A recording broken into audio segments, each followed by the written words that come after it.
Preko brda, preko brega i debelog snega jure neke čudne sanke, srebrne i tanke. Deda Mraze, hej Deda Mraze, ovde sam! Sanke, okićene praporcima, zaustaviše se kraj jele.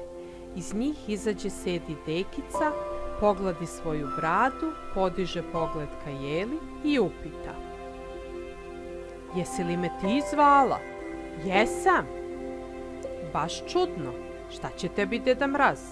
Mislio sam da jele imaju baš sve što im treba. Ali kako hoćeš, sada sam ovde i možeš da kažeš svoju želju. Želim da živim. Ne razumem, pa zar ti već ne živiš?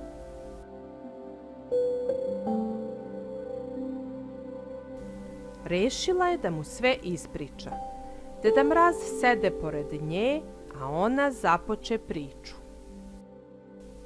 Pričala mu je o svom rođenju, o životu u planini, o povetarcu koji joj miluje grane, srnama koje leže u njenom hladu, čobaninu koji je sa divljenjem posmatra.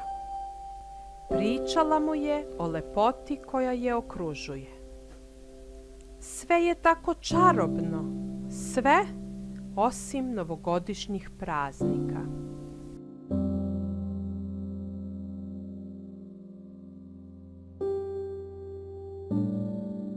Novogodišnji praznici su čarobni, svi se raduju novoj godini. Da, svi osim mog roda i mene. Ljudi tada misle samo na sebe i svoja zadovoljstva. Šumom odjekuju zvuci sekire. Svake godine gledam kako moje drugarice stradaju i čekam i strepim kada će doći red na mene. Uvek pomislim da je došao i moj kraj. Zašto? Zašto je ljudima važan taj jedan dan u godini?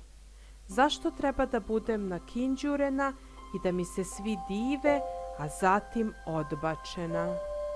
Kome takva koristim? Zar to nije suludo?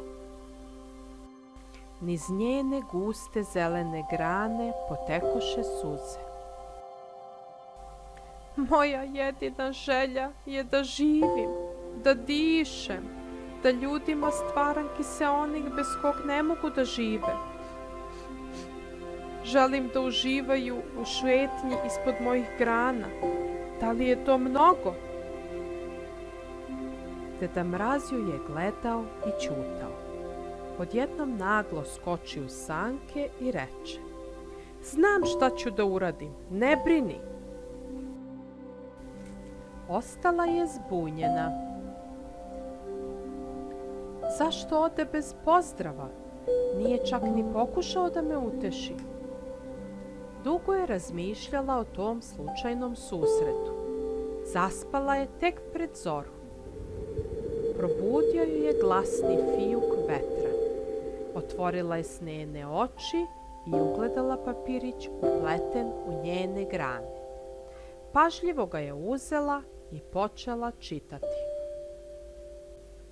Draga deco, znam da je vreme da vam ispunjavam želje.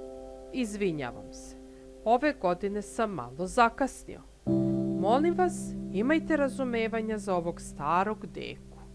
Evo uskoro počinjem sa podelom paketića.